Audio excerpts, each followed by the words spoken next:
This week we go with topic episode with Perry S Kaufman talking about founder syndrome. Dude, here's a big takeaway. Kevin showed up in the middle of the episode. Spoiler alert. Yeah, I was 18 minutes late to the pit. Got stuck on a crisis, a good crisis, in the parking lot.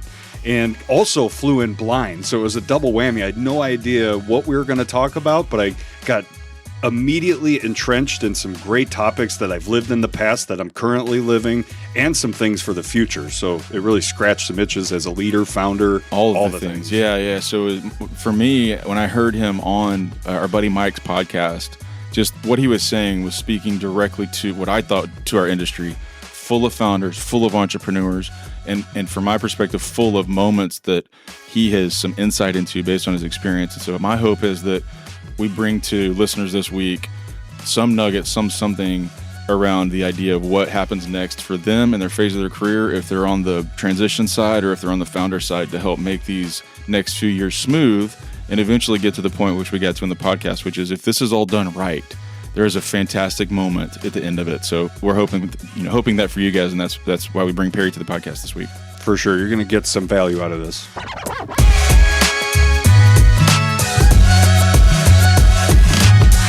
What's up, Mountain Movers? Welcome back to the 1720 podcast. This week we have special guest Perry S Kaufman on with us. Perry is new friend, but we share a mutual great friend in Mike Bassett, and we got connected through that because of some of the work you're doing these days. So Perry, welcome to the show. Thanks so much. Glad to be here. So we usually get kicked off with what I've been saying is like the elevator pitch, but really just an open forum to say to our listeners who don't know you, who's Perry? Well, I frame myself today as a strategic advisor for founder-led companies, and I know that's a mouthful. a little bit, but not too much. Yeah, and usually when I'm talking to people, and I share that because they ask me, "What do you do?"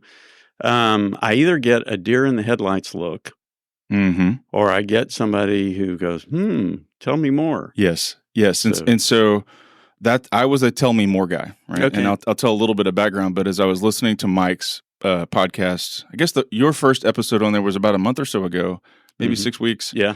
As soon as I listened through it and I got about halfway through, I was like, I texted Mike, connect me with Perry, because I was a guy. Yeah. And I feel like our industry, probably industry as a whole, but construction and the practice of law has a lot of founder-led companies that are wrestling with things that you're helping them with right now. So that's sort of what brings us together here today, is to talk through your expertise in that area. Absolutely. Yeah. So tell me a little bit, before we get to what you're doing now, give me a little background story about how do you get to that spot and have that expertise and to be able to lean in on these situations.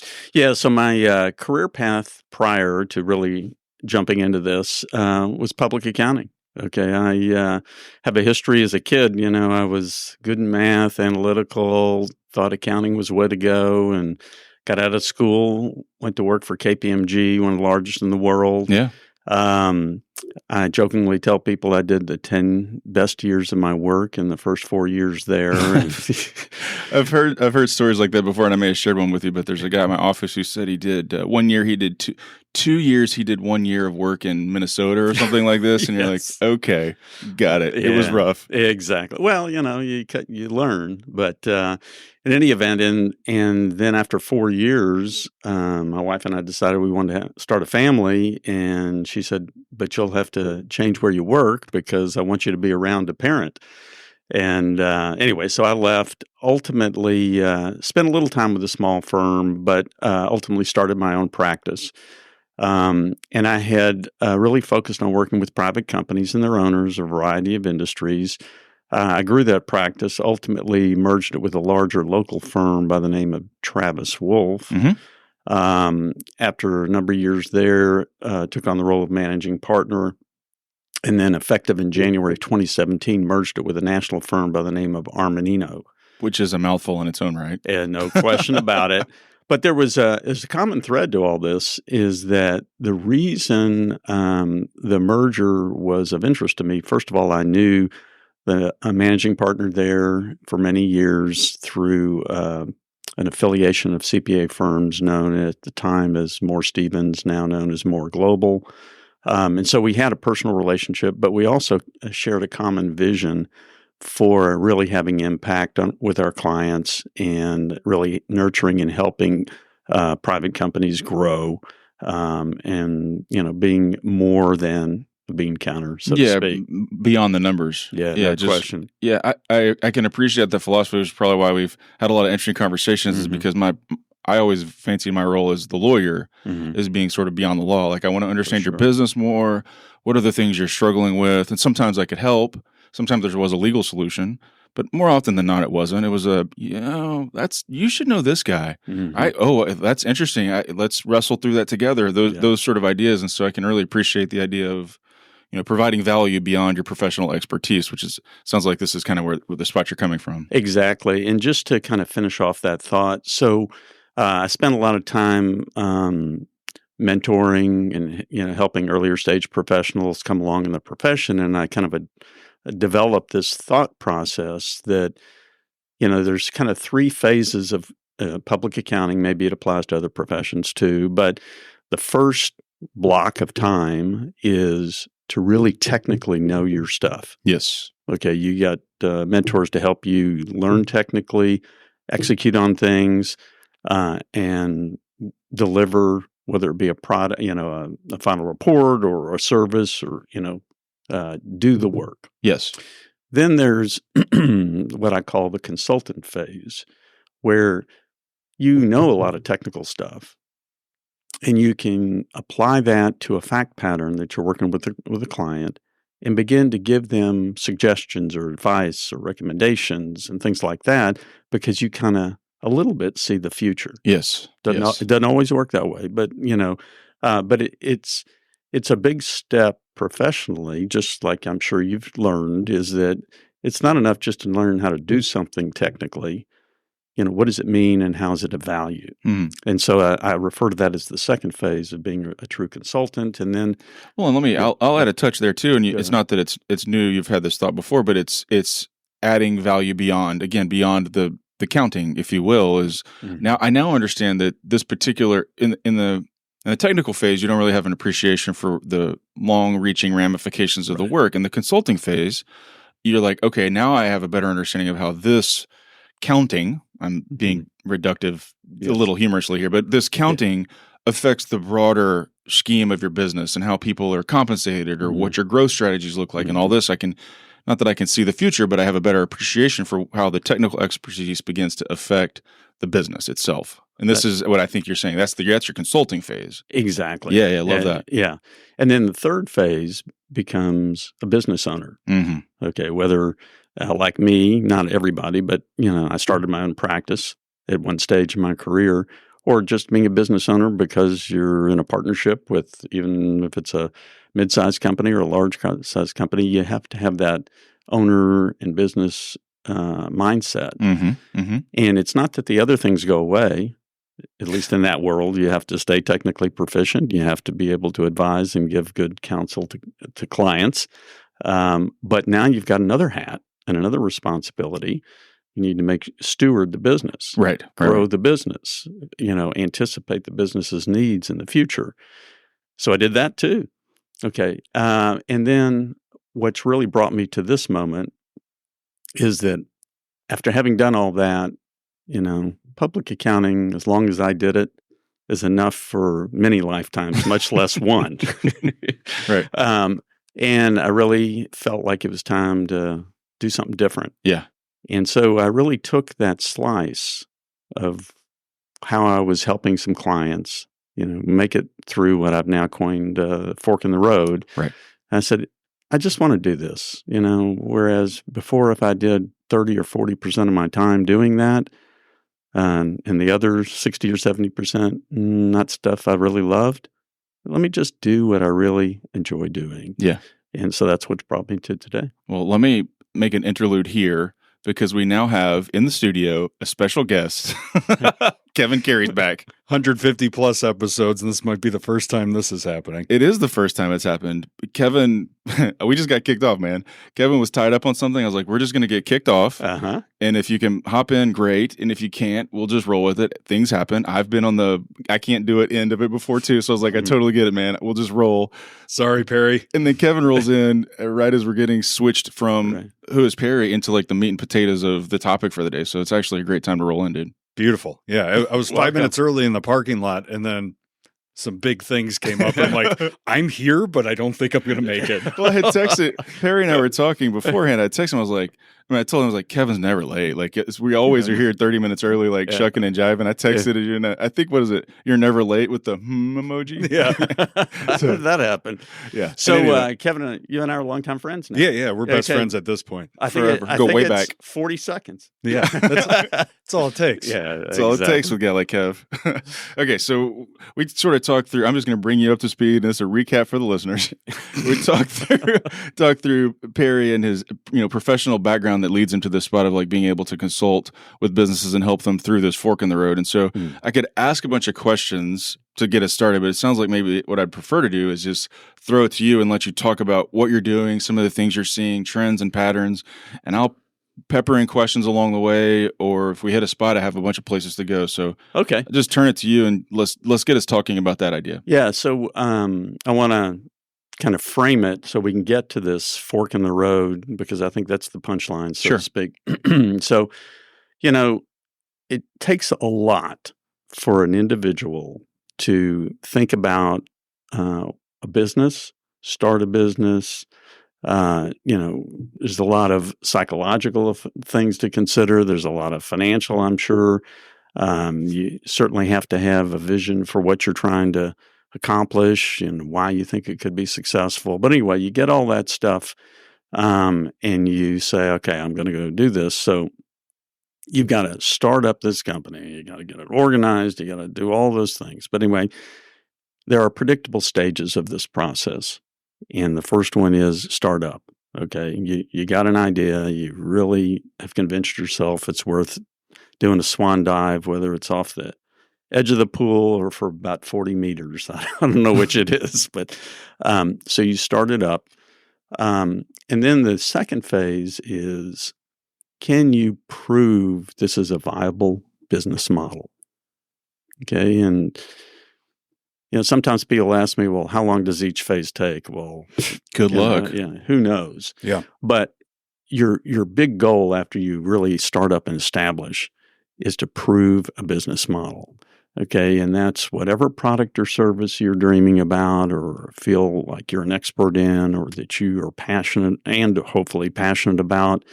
You got to be able to market it, get customers, clients, execute on it, and make a profit. Mm-hmm. Okay. And you got to do that for a period of time with consistency. And it's not good enough to have one or two customers or clients. You got to be diversified. You got to really get some mass. And it doesn't have to be huge, but it can't be, oh yeah, that guy down the street, he likes me. I do this for him, and that's a business. Right. Yeah.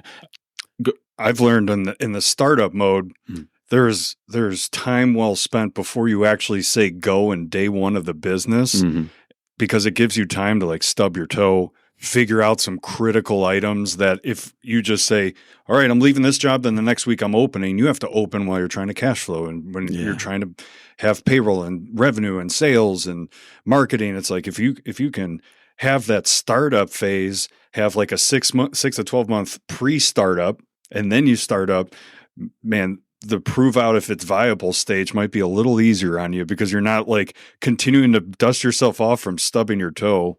There's a common theme to that, but I'm going to put that under the header of both proactivity and just planning. Yeah. And capitalizing. Yeah.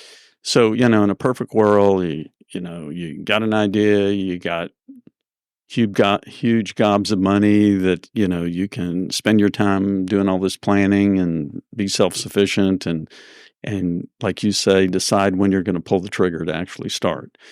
And then, of course, there's a lot of middle ground there. Sure. But proactivity and planning is, the best way to go for sure. And you don't know what you don't know. And I had a lesson in what the big difference is between cash flow and P&L. Oh, yeah. And looking at P&L, it's like, oh, we're going to be in great shape. But then you study the cash flow behind it and where the actual money's moving. and you're like, oh, man, I'm so glad that we didn't start just yet because we need more money and I need more time. Yeah, exactly. You're speaking Perry's love language right now. This goes to phase 1 technical expertise, right? Exactly. Like figuring out the actual counting of said beans. Right? Yeah, exactly. You got to have beans. You got to have beans. Mark that. Yeah. Wait, there's no more, and I'm continuing to count. That's not a good sign. That's not a good thing. Yeah, and one segue related to that is, you have the greatest opportunity in the world for this huge new client. Well, by all means, let's do it. You're going to have some money, probably to working capital to invest in that opportunity. Right. And do you know how much and how long and what if it doesn't go perfectly and so forth. Anyway, prove that business model. I just want to hit the point hard I was making before is, execute, make profit for a period of time to demonstrate it's not a fluke. There's, real momentum, and you can repeat this. And, depending upon the nature of the business, it could be a lot of repeat business. So you're adding on, or you got to get, new customers or clients, every new day. Right. Okay. So if this is, and I don't know exactly what the phrase is there, the word you're going to use to encapsulate that period of time, but I think it's probably generally like startup to prove out, however. Two different things, I think. Oh, okay. Startup is to be prepared, open the doors, start executing. Okay. You probably got some organizational documents to get together. You got, yeah, banking, all that, administrative stuff, but you got to do it. And so when you pull that trigger and you open the doors and you start attracting customers or clients and executing, you have finished startup. You are doing it. And then from there, you're going from startup to prove out to where you're running it some sort of normalcy or some sort of level or some sort of consistency. I don't know what the right word to use there is, but we're humming. Yeah, that's right. And I would say 2 to 3 years of doing that, demonstrating the ability to bring profit to the bottom line, regardless of whether there's a lot of cash flow or not. That's a different story we talked about. But somebody externally could look at it and say, I understand what they do. I understand they've got some traction. I understand they can execute. And I understand that they make money at the end of the day. Yeah. You have now proven a business model. And get out of some of that debt, collect some retained earnings, stand on your own 2 feet. That takes some years. That's not months. Yeah, exactly. So after you do that, I say after, as you do that, you begin to get into this growth or scaling period. And really, even though I've been referring to it as the third stage to scale the company, I'm now believing is really a couple of segments to that. And I'll refer to the first part is growing the business. I'm going to define in a moment scaling as something a bit beyond that. Yeah, I can appreciate that distinction without even really digging at it yet, but yes. Yes. So growing the business, I'm evolving to describing it as follows. You have proven a business model and you have gotten it to a level where as a founder or founders, you're bringing money to the bottom line that you feel really good about and proud of, and you almost sit back in your chair and say, I'm successful. And that's great. Okay. The scaling is where really the fork in the road comes. Because my thesis here, and I've observed it and I feel pretty strongly about it, is that the skill set to have the passion and all the guts and willingness to take risk and so forth to start up, prove that business model, and even grow it to a point where you can really feel good about what you've accomplished is not the same skill set that you need to be able to truly scale it beyond that. Mm-hmm. And that's a lot of what we can talk about.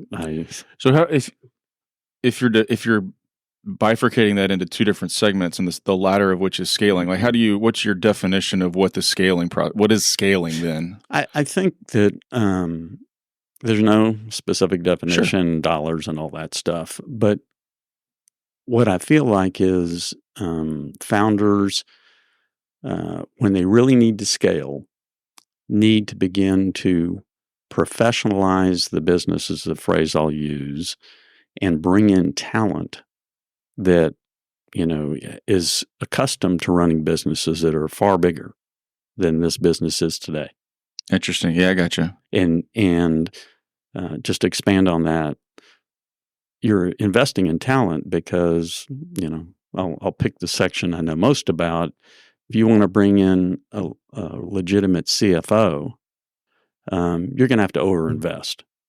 If the business is doing, I'm just going to pick a number, $25 million of revenue, and it's, making good money, it's kind of grown to a legitimate size. You don't need a high-powered CFO to do incremental growth to try to get to 28 million, 32 million, that type of thing. We're talking about, are you going to grow to 50, and then do you have the opportunity to scale to 100 and beyond? And that's when you need, that kind of more professionalized talent.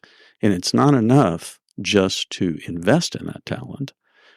Now, do you have the skill set as a founder to truly build an effective leadership team? You've got, professional level talent in the financial area, in the marketing and sales area, in the human resource area, and in the customer relations area. And if you're going to really professionalize and scale this business, and you've got leaders that can do that in those particular areas, you as a founder are going to begin to relinquish control in certain areas, not completely, but more than you ever have before. And I'm jumping ahead a little bit, but that's okay. I've been asked the question many times: how do you get that talent? How do you keep that talent? Talent's the big discussion point of the day, post-pandemic. And my answer to that typically is, you've got to empower these people to let them do what they know, what they're experts in, and, avoid micromanaging, let go a little bit, realize that, you don't have to oversee everything. And the way that works in my mind, it's kind of like a funny little math equation in my mind. It says there's a quid pro quo. You'll appreciate that on the legal side. Yeah.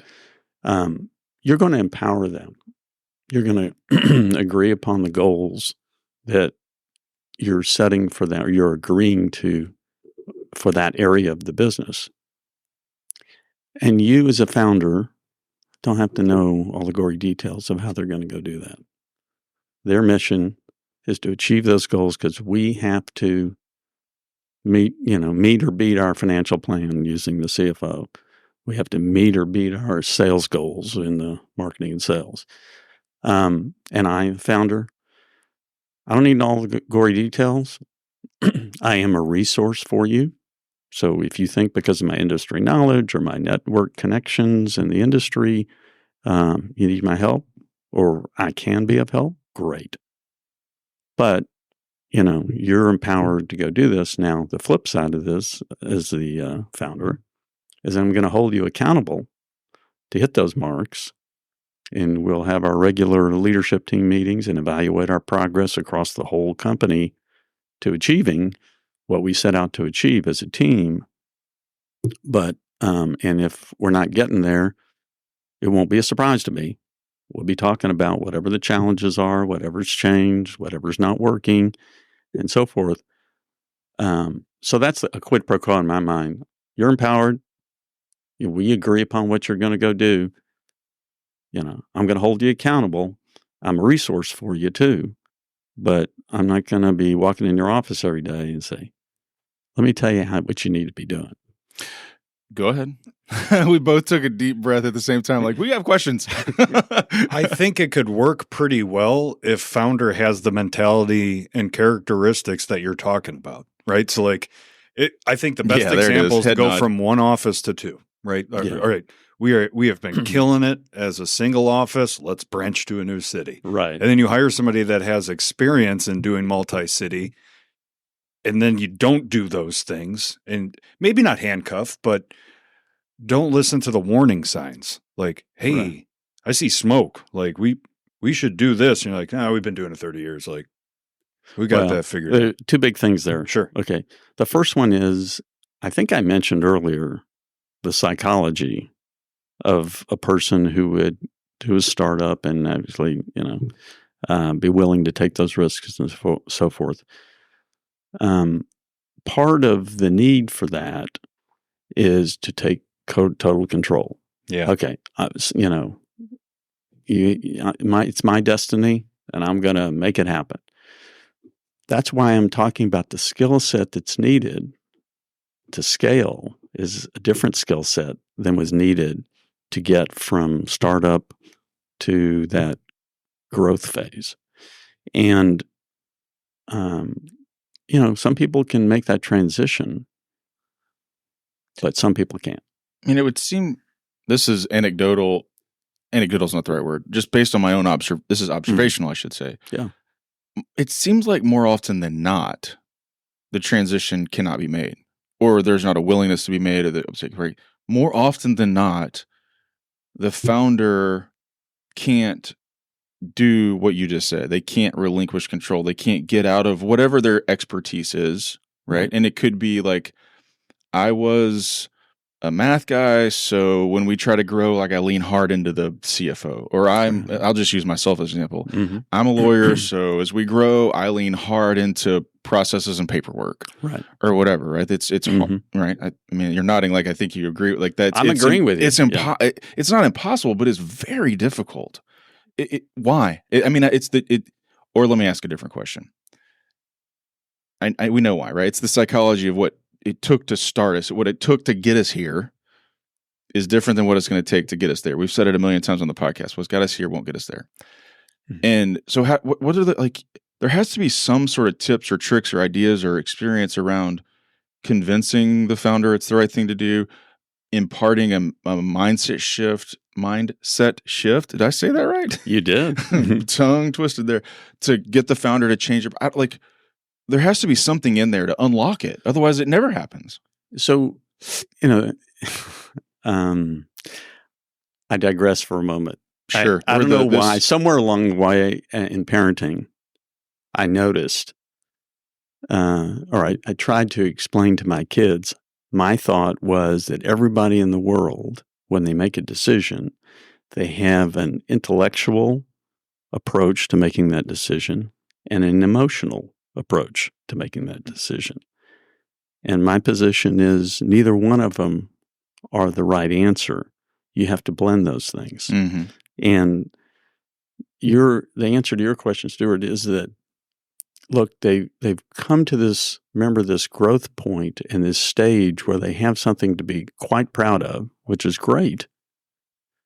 And they fall into the trap of, and this is how I've done it, and this is how we're going to do it, and I have been successful. The key is, there is an individual called a founder, and there is a company, and they are separate things. Founders often get confused about that. Yes. Okay. And so, unless they can make that transition where they realize that I've done a lot of great things, but this is bigger than me, and I want it to be bigger than me, or that it can be bigger than me, and then they just have habits, and so, self-servingly, I will say that one of the roles I play is kind of an unbiased and objective outsider looking at the fact pattern, oftentimes talking to the founder about things that they really do not want to hear, okay, and trying to see if they'll actually listen. Mm-hmm. Well, I don't think it's self-serving at all, because if there's anything I've learned Well, there's a lot of things I've learned through doing the podcast, but one of them is you have a lot of blind spots that you don't even know about. And if you're lucky enough, you have people in your circle or your orbit who can lean in and call you out and hold you accountable to them. Mm-hmm. But oftentimes in that business setting, those people aren't either inside the walls or don't have enough insight as to what is inside the walls to be helpful or instructive as to those specific issues. And so having a neutral third party who can lean in through these like really critical moments, I don't know how you do it without it. I do know how you do it without it. You have a group of individuals who are 10s on every scale doing it, right? Like everybody's perfect at everything. Yeah. Then you can do it. Yeah. But otherwise, you're going to need some help. That happens once in a dream. Yeah, right. Once in a dream that happens. But the fact of the matter is, outside of the door of this podcast studio, people need help going from phase 1 to phase 2. Yeah, and whatever phase number 1. Yeah, and I think that as you attract this higher level talent, and if you don't empower them, and if you don't build a culture where they can question, raise their own opinions, offer suggestions for we need to do something different here, and have it be heard. It doesn't always have to be adopted. But one of the, I know you mentioned to me before the podcast books. Okay, one of the books I really like to use is called 5 Dysfunctions of a Team. You may or may not have heard of it. Lencioni, right. And a founder, if it's not natural for them, they need to get this talent. They need to create a leadership team, and they need to build, first and foremost, a culture within that leadership team that's open, accepting, allowing for fierce debate. If you're familiar with the theories behind it, it talks about constructive conflict. First of all, trust is the foundational element. And then it gets into several layers, the next one being constructive conflict. You have to be able to invite and accept and expect people in their areas to bring forth things that they feel strongly about, that they want to do either differently or implement or invest in. And let this leadership team have enough trust to debate it and push back on it and tweak it and maybe compromise or maybe adopt or maybe not adopt. Yeah. We have a decent amount of people in the founder's role, right? So that need to be looking in the mirror, especially if they're trying to scale. But what about those that are in the other side of the table, that they got hired on or they're getting promoted to do the scaling, but they're facing those brick walls leading upward, like where there's not an openness to ideas or risks or sounding the alarms? Like, what recommendations would you make to somebody that's trying to lead upward in that regard? Hey, great question, Kev. Thanks, buddy. Yeah. Insert backpack. Yeah. Well, it's every situation is different. It's not easy for sure, but I would encourage them to find a way to communicate their concerns or their thoughts in a constructive way. Not saying, to the founder, you're the worst founder, or I don't like your management style, or, whatever. But say, look, I feel like my responsibility to this organization is this, and I take it seriously, and I'm passionate about what we're doing here. And I would very much like you to hear me out on this. And oftentimes I recommend to initially put it in writing. 2 benefits to putting in writing. One, I find, and I think a lot of people would agree with this, is that when you begin to write something down, you really are forcing yourself to be clear and accurate about what you're trying to say. And 9 times out of 10, as you begin to really flesh it out on paper, it tweaks a little bit, and that's good. Mm-hmm. The other benefit I like is if you're going to give it to somebody like a founder, let them have their initial, if it has to be an emotional reaction, let them have it on their own, hopefully.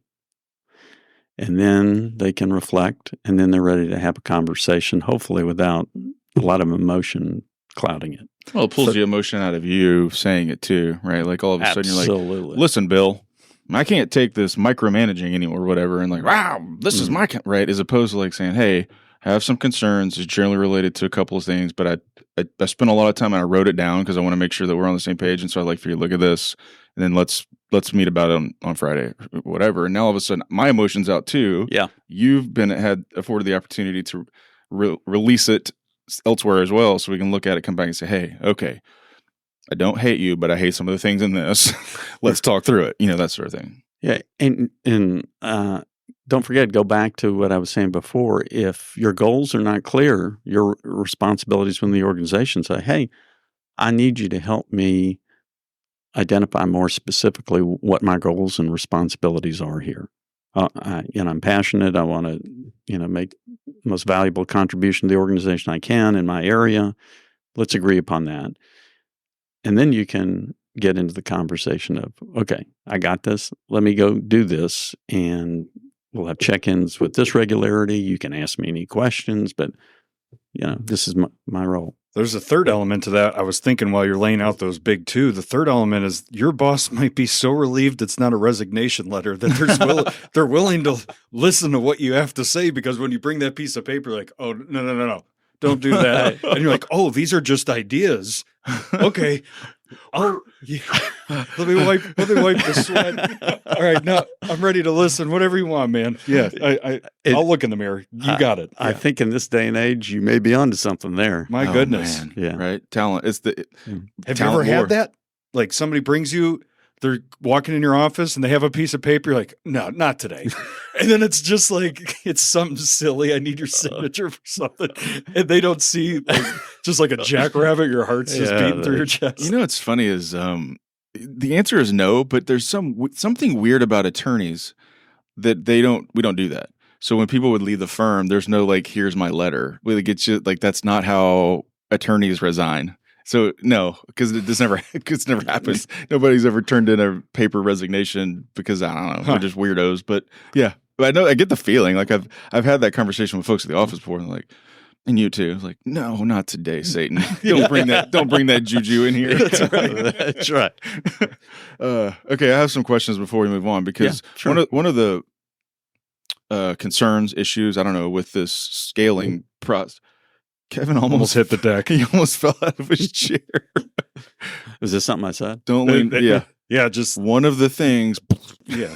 The pins are going on these chairs. Yes. Yeah. We should. So we need you to sponsor some new chairs. There's some out there. I think we just need to put them together. Yeah. In any event, the founder consternation, I don't know if that's the right word, is I'm trying to scale. I hired all this great talent, but I'm going to micromanage you, right? This is a point of tension, which causes a variety of problems, I'm sure. Mm-hmm. If you lean out from that, there's some healthy middle space where I'm going to lean out, but we're going to be held accountable. We're going to have these conversations. I'm going to let you live and thrive in your area of expertise. I'm going to get out of you. But there's an over rotation on this the other way too, I would presume, right? It's like, okay, I hired a bunch of smart people. Peace. And then there's this like disappear syndrome or the disconnected syndrome or whatever too. So what are the challenges or the guardrails from that perspective as well? Or is that a real issue? Yeah, it is a real issue. I've seen it before. The guardrails, I think, and a lot of times people don't really love this word, but I use it, discipline, meaning, you have to have a leadership team and or one-on-one founder leaders, key leaders, meetings and discussions regularly. Okay, and that's your safeguard of both the founder not paying attention at all and the other leader getting off the rails and nobody knows it. And that's what's called running a business. Right. Okay, you have to be disciplined to have those interactions, that communication, and sometimes companies get in the daily grind and pressure of execution, and they say, we don't have time for meetings. And well, if you're not going to have formal meetings, you need to have some method of communication that really highlights, what's going on and signals when there's something that needs to be addressed. Yeah, kind of back to the Lencioni book. Like there has to be that level of trust that we're going to lean in. We're going to do this together, so that I can say, look, we've agreed to meet every 2 weeks. Mm-hmm. You missed the last 3. Yeah, this is not healthy for me or you or our organization or our reputation or our people. You have to be here. Like we are meeting. You don't get to. Right, you don't get to lean out. Like that's not the deal we made either. Right. I need your expertise. I need your experience. I need you. I can't do this without you. It's kind of not to be cheeky, but yeah, it reminds me. Years ago, I had a partner who was exceptionally bright and highly regarded in her area of expertise. He or she, and she was just burning herself out. Okay. And so I was trying to encourage and help her, delegate. And I'll segue into my theory of delegation. I kind of touched a little bit on it, but number one, when you're thinking about delegation, I encourage people to delegate whenever possible. Whenever possible. The second step in the delegation process is to be sure you have a meeting of the minds between the delegor and the delegee. This is what we're agreeing that you're going to do. And if at all possible, allow the delegee to tell you when it's going to be done. If there's an external force like a client, then you have to negotiate that and agree upon it. Okay. But if you've got some flexibility, you just say to the delegee, you tell me when we should get this done. And sometimes the first time or two when you do that, you have to say to the delegee, please don't overcommit here. Just let's, because there's not super high pressure right now, if that's true. And then the third piece in my mind to delegation, effective delegation, is then you, as a delegor, communicate to the delegee. I'm not going to be asking you about any, how you're doing or whatever, but I'm always going to be a resource for you. If you are working through something and you're not sure how to handle an aspect of it, I'm your resource. Come to me. It's an open, but I'm not going to be standing outside your door saying, how's it going? How's it going? And the last part that's really critical, if we agreed that it was going to be done on some date, and inevitably circumstances beyond our control indicate that it's not going to happen. Yeah. Let me know in advance. Oh, yeah. Oh, my gosh. Please let me know in advance. Take that across all sorts of execution of work. That's just a normal human communication advice right there. Like just tell me before it's a mess that it's going to be a mess. None of this is complex. No, but it's missed. I've been on this kick lately of the up and down arrow. When you increase communication, you decrease assumption. So if you're not setting a date, whether the delegor or delegee, if no date is set, then you're just living in assumption land. Yeah. But if a date's set, maybe the delegee can tell you, I could do that, but then X, Y, and Z slips. And you're like, oh, no, don't do that. X, Y, and Z is way more important. Right. That if you don't set a date that a person assumes leaving, I could do it after X, Y, and Z. And now that person's the delegor is going to be angry because it didn't get done, even though they didn't even have a date set. Mm-hmm. Yeah, it's true. Yeah, those are all good delegation, relinquishing control, thoughts. That sounded that when you were saying those things, I was like, that sounded like the practice of law a little bit, right? So it may be your professional practice as well as managing those sorts of things. And absolutely, one of the ones I think I did the best was you tell me the date. Like I don't know what you have going on. Right. I can't in reserving the right to say if I needed to, I need this tomorrow. Right. I'll reserve that right. But for the most part, you tell me.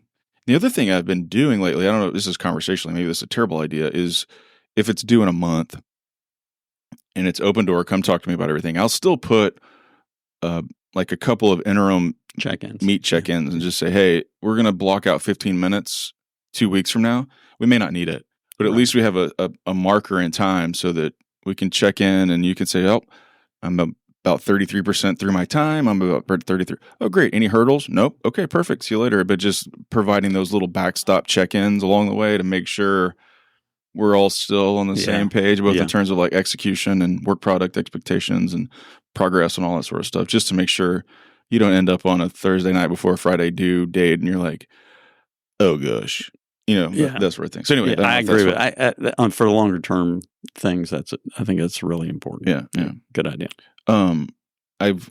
We're just kind of conversating around it, so I don't know exactly if we've hit a skid point there or not. But I will say that one of the slides on your deck was the 10 issues founders face. Mm-hmm. I feel like we probably hit 3 or 4 of them, but what are the other ones that we've missed? Because I know the idea of being a founder and founder syndrome is kind of a like buzzword around it. And I think we talked about it with Tyler Burns way back in the day about founder syndrome.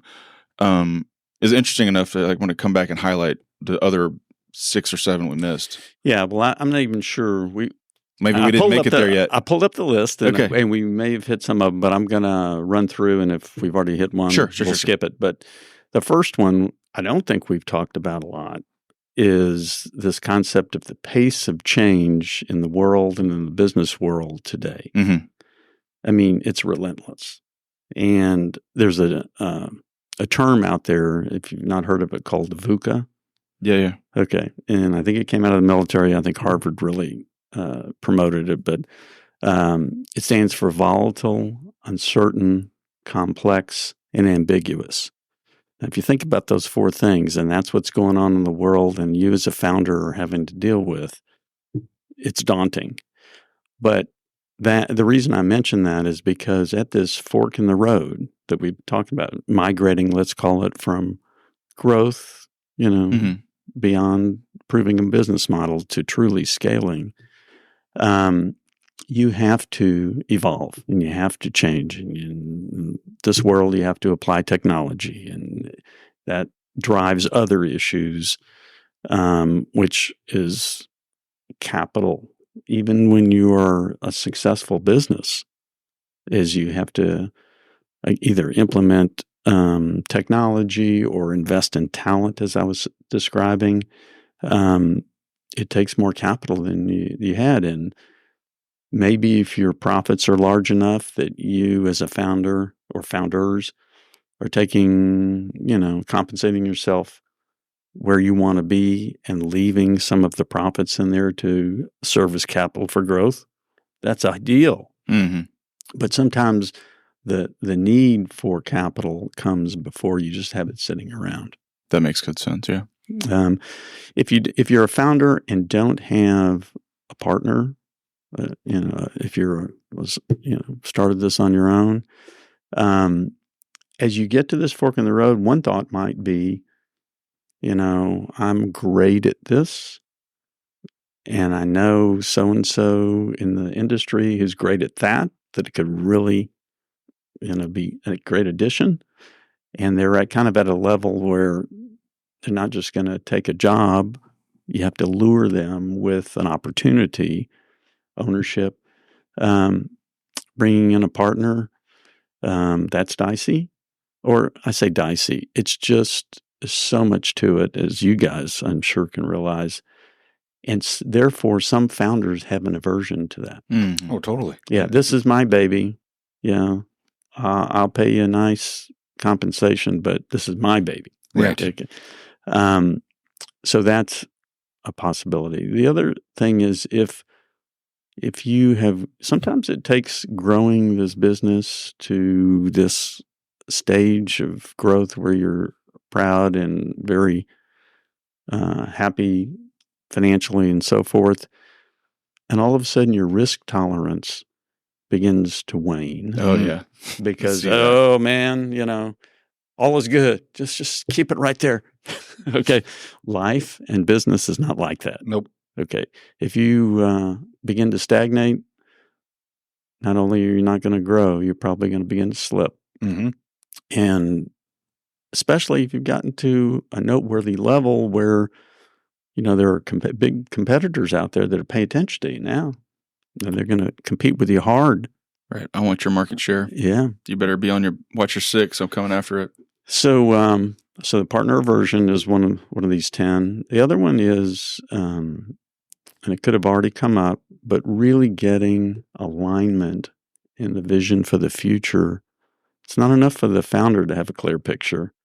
They really need to have, all the key leaders in the company, even if you're not having a formal leadership group and you're meeting regularly and you're talking openly, that's ideal. But if you're not even there yet, you need to at least get everybody understanding where this company can go and is going. And I don't know, what's the story? You got to hear something at least 7 times to really begin to understand it. Yeah. That's a big job. And again, sometimes founders depends on personality, but sometimes they can be a little inward and not as clear. I'm going to double down on that because I feel like that is a growing segment of concern because of the nature of the workforce these days. This is not a tacit shot at millennials, right? But they are less and less interested in showing up for a paycheck. Yeah. And more interested in showing up for something. Where are we going? What are we doing? Mm-hmm. How are we going to get there? They want to see and then oftentimes be bought in and read into the vision. Yeah. And so that trickles way far down. And if you're not picking up on that nuance in the workforce right now, you're missing the opportunity to lead way further down the chain than probably 20 or 30 years that you had to. Yeah. Because other folks will just say, well, I go get a paycheck right down the road. Probably a better one, actually, because everybody's vying for my talent. Right. You better read me in on where we're going and how we're going to get there so that I can be bought in on it. Otherwise, I'll just go next door. Yeah, and the reason it's always important from day one, but the reason it becomes even more important at this moment is because you've got this, machine that's really doing well. And if you begin to have, talent slip out regularly, then you can show some cracks in the armor in the competitive landscape, and then all of a sudden you begin to slide potentially backwards. And it begins to impact your ability to even hold, but let alone scale. Like absolutely, talent slipping out the back door, even out the front door, and all of a sudden that path, that trajectory, that plan that was in place is no longer viable. Like we don't have enough energy in the systems to go. We're stagnant now. Right. I want to emphasize something that came to mind at this moment, which is, business isn't easy, no matter what it is. And the daily grind and the execution and the getting new customers and new clients and so forth, it is a fast treadmill that you were on, okay? And part of my role is to help force proactive thinking and mid and long-term planning along with the annual planning that we're, trying to hit. Right. And so that's kind of commingled in these different things that have to be faced. But that's something I want to emphasize to anybody listening is that you think all these things are hard to start up and prove a business model and grow it and get it to that stage. And if you take a deep breath and, kind of sit back a little bit there, it can bite you. And so I encourage people to carve out and commit time. You don't see the current benefit, but it is so impactful on the longer term. Yeah, and if you do that, not just in those peaks where it's reactive mode fires, but in the good times. Right. Like, don't abandon what got you there so we can make those good times last a little longer and remember what got us here. It was that relentless hustle, that enthusiasm, the energy, the sticking to our tactics. And it's something about that bug of good times where you take your foot off the gas, you're high-fiving, more happy hours. We don't need that one-on-one anymore. Bill's good, Jim's good. Right, we did it. Did you see? We did it. Meanwhile, that roller coaster's up, heading towards that next peak of fires. And then you go back down, you're like relentless, proactive, and it's just that ride. But remembering the good times, remember why they're there and how you could keep them there. Yeah, it goes back to discipline and structure. Like you say, good times, not so good times, whatever it is, you go through the effort of thinking about the here and now, the few years ahead and even longer term. And oftentimes you have to separate out some of that time commitment. Yeah. All right. I forget was that 3, 4? I don't know how many we hit. Well, the other ones, I'll run through. There's about 4 left. Okay. One is sometimes there are family dynamics inside of a business. Yeah. Okay. That's a whole can of worms. But the reason it's on the list is that also can be a big influencer at fork in the road. You've got a founder who's at this fork and they have a child or a nephew or somebody that's in the business that really wants to carry the business forward, and the founder is trying to figure out, can that happen? Have I done what I need to do to be? And I think when you were on with Mike, you were talking about that a little bit. Mm-hmm. And I think he said he fired his son 4 times. Yes. Something like this. It's like he tried to. You can't fire your son. Fire your son. He tried to fire him 4 times or something like this. And I just thought that is exactly the family founder dilemma. Yeah. And how many times do you hear the story of, oh yeah, Billy built a great business and then little Billy took over and ran it into the ground or whatever the dynamic of that is. I don't know that I've ever heard, well, I'm sure that's out there, the little Billy. Classic Brad. I should have said Brad, yeah. Mm-hmm. Brad built a business and then little Brad ran into there's a long, you don't know this, I'll read you on it, but the podcast joke for years is that if there's a bad actor employee, his name is Brad. I thought that was Karen. No, that's something different. That's different. Karen's got a weird haircut and yells at managers. Brad will ruin your business if you're not careful. Andy loves donkeys. He's in on a donkey. Yeah. Okay. Anyway, now you know. Now's the exact moment where people stop listening.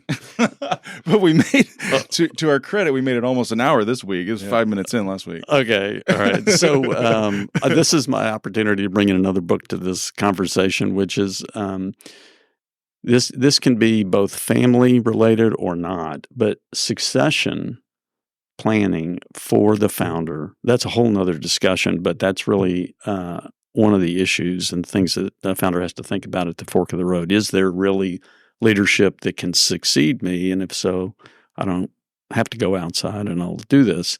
There's a book that I use to kind of facilitate that type of work, and it's called Critical Knowledge Transfer. Yeah. And I think authored by 3 Harvard professors, so it ought to be pretty decent. I don't know. A lot of brain power invested. I don't know if it's, but I found it helpful. It not only provides a structure, but the underlying theme that I took away that's really important, and I use when I do this, is that the successee is the one in control of this process. And the successor has a responsibility to be available, engaged, and a resource. And the reason that is because the successor typically doesn't really understand all the critical elements that they use to get that success that they've had. A lot of it's intuitive or it's become habitual. Yeah. They don't even know they're doing it. I mean, I think that bears saying again, because I've heard in countless circles at countless places, Brad won't ever ask me to go on that call. Brad never invites me in on the, sort of looking upstream to the successor saying, well, it's his fault. And this idea, I personally think, and I think research would indicate, and the book is obviously leaning into this, that paradigm is actually inverted. Mm-hmm. It's the downstream party or the successee who has to pull the oar here. And it's awkward sometimes, and it requires you to butt in sometimes. So I'm doing this with a company now, and you just, again, the unbiased objective facilitation role that I have here is you've got to set the stage for that and tell the successor that this is the way it is. The successee is really driving this, and it's up to them to make it successful, but you have to be a willing participant, available, engaged, open. And the other thing the successor has to do is accept feedback, even if it's not always good and make sure they understand it.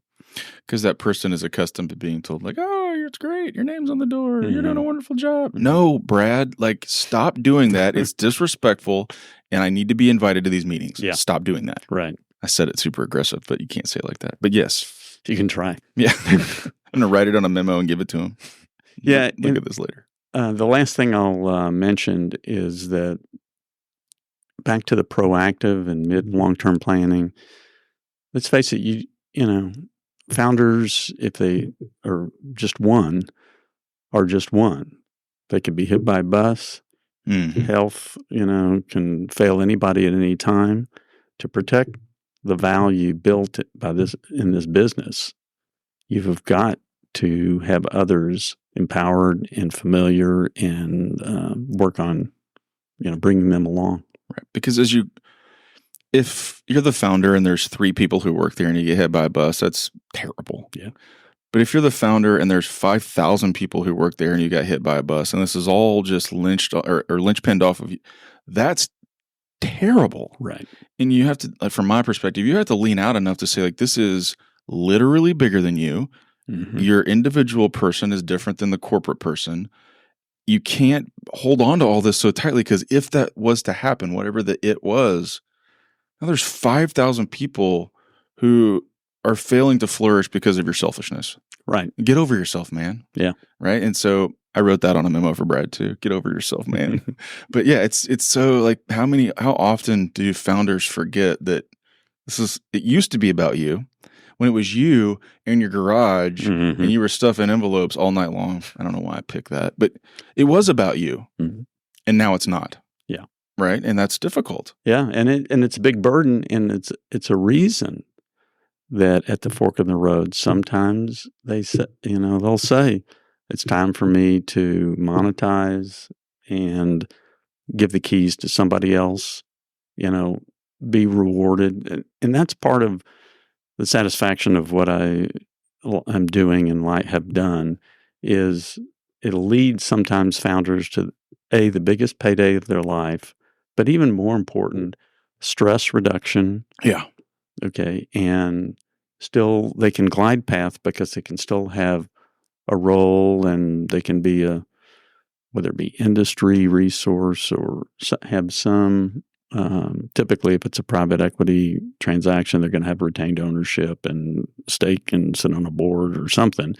But it helps them not only financially, but just their whole life. Yeah.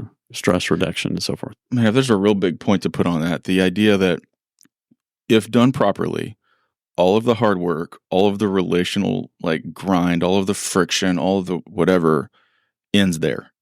Right. If done properly. Right. There's so many landmines and roadblocks and shoulders that you get off on, whatever analogy here, between those 2 points, that if you're not attentive to it and really working at it, you'll end up in the ditch.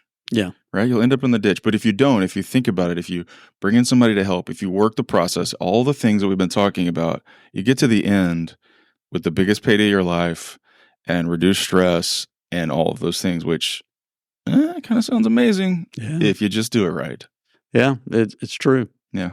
That payday might come, like, if you don't want to relinquish control from financial purposes, you might cut in a partner, and your half of your equity percentage might be worth double the dollar amount because of that decision when you find the right one. That's right. Exactly. I will never do another deal alone again, because there's just, with the right tribes and the right people that offset your weaknesses and strengths, they could just see things coming before you do. And when you're ramrodding down a certain path, poke holes through it, or vice versa. And it's just more fun that way. Yeah, it really is.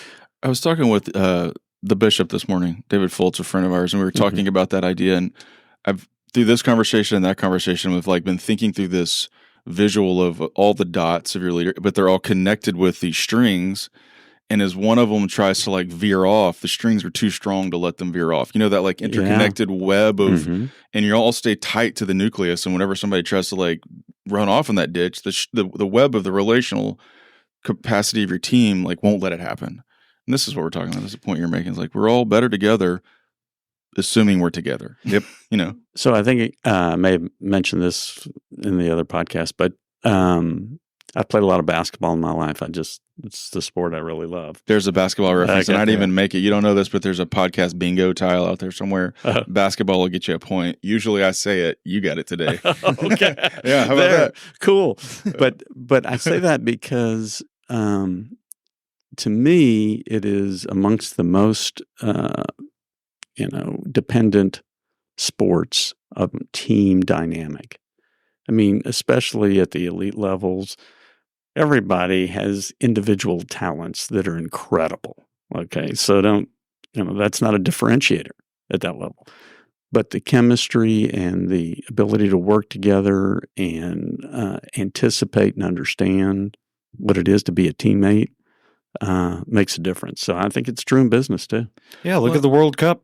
Oh gosh, don't look at the World Cup outcome. Don't. For some of those countries, they might not have any NBA players, but they know how to play as a team. Yep. And no medal for old USA again. Mm-hmm. Yeah, I love the basketball. I think that woken up the beast though for the Olympics. It was 2 days later, and LeBron was like, "I'm recruiting people." Like he starts making phone calls. He's like, "I'm playing in Paris." He starts making phone calls, and you're like, "It's game on." And you know what? He would never admit this in public, but in the back of his mind, he's thinking, it's not that they need my physical talent, because it's not what it once was, even though he would never say that out loud. No. Okay. But they need me to make sure that we're a team and we do it right. Yeah. And I can recruit really well. That's true, too. Yeah. And the specter of LeBron being there is just like, well, guess we've lost. Yeah, it could be a fear thing. Yeah, a lot of aspects. Yeah. I won't belabor it, but I love the basketball analogy relative to business, just because I do believe it is a lot of overlays, and maybe it's just because that's my viewpoint, but a lot of overlays. And to the point of the team is just like sometimes people who are doing the hardest work, they're not the ones putting up 30 points. Exactly. But that doesn't mean like you take that guy out, you take the guy who gets all your boards or sets all the picks or does all the hard work, you take him out, you lose. Yeah, no question. And so it's not all glamour, man. Some of it's hard work. And here's the other thing you just made me think about. The size of the team is similar in my mind. 5 to 8, in rotation, and you got a really good team. I'm gonna get. If I told you I have my buddy in my community group, his name's Josh Gearing. We've been long since brainstorming the idea how we're going to write a book about how marriage is like basketball. There's a long list of all the silly analogies, right? Okay. We might need to bring Perry in on this too. Yeah. And start writing the business basketball book too. I feel like it's right there on the tip of my tongue. Oh, I think we could do that. Boom. Oh, I bet it exists. It has to. Yeah. Oh, yeah. That's probably true. Mamba mentality. Doesn't he have a book, Kobe? Too soon. I didn't even crack a joke at. I know, that's why it's funny. I'm not sure I'm catching everything between you two guys. You've done this before, though. But we're goofballs, right? Yeah. We're total goofballs. Yeah, that's right. Well, you have communication, I can tell. Yes. Yeah, we've done a couple of these. Yeah. It's a bit for the most part. There's like 30,000 bits. Yeah, we should write them down. Yeah. Or not. Okay, let me see if I can put a pin on us here. All right, go for it. I don't know if I can or not, but that never stopped me from trying. There's 1,000 nuggets in here, right? And I would commend listeners to, in addition to making it at the end here, go back and pull the episodes you've done with Mike Bassett. Yeah. Legal Grounds is the name of his podcast. He was on our podcast might have been a couple years ago. I like that dude a lot. He's awesome. And so I think you've done 2 episodes with him of a 3-part series. 2 more to go. I don't know. You're making you're showing me fingers. Okay. Let me do this for you. I've done 2. Done 2. I'm doing third. Okay. Today, actually, believe it or not. Oh, sweet. Yeah. And I don't have the date for the 4th, but we're doing a series of 4. Yeah. So tune in over there. Yeah, and I'm not leading the witness at all. I'm just saying there's, more here if you need it. Yeah, for sure. Well, and I mean that's part of the information transfer of our podcast is helpful, but connecting folks who need these resources is another really big part of what we're doing. And so if listeners are thinking, I am the founder, or I am the success CEO up against a founder, and we need this. What are the ways to get in touch with you? You're difficult to get in touch with because Perry is a rocket scientist. Also, is that what it was? I don't know. I had to insert my middle initial, Perry S Kaufman, and I think I mentioned to you guys, I did not establish a website because I didn't know if it was worth the time and effort. Sure. I do now know that it is. And so it's in process. Nice. And it will be at perryskaufman.com. Perfect. All right.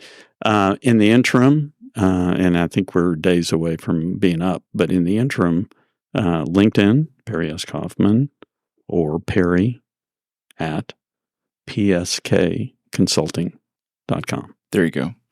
Okay, we usually end with a two-step, as we've called it, books, which I think we've already hit 2 great books, one of which I've heard of, and the other you and I talked about over coffee, the knowledge or information transfer book. So can I add one more? I would love for you to, yeah. Okay. Speed of Trust. Ever heard it? Yes, I've never read it. Stephen Covey. It's awesome. You read it? Kev's read every book. Pastor Sam put me on that one. Gotcha. Stephen Covey? Yep.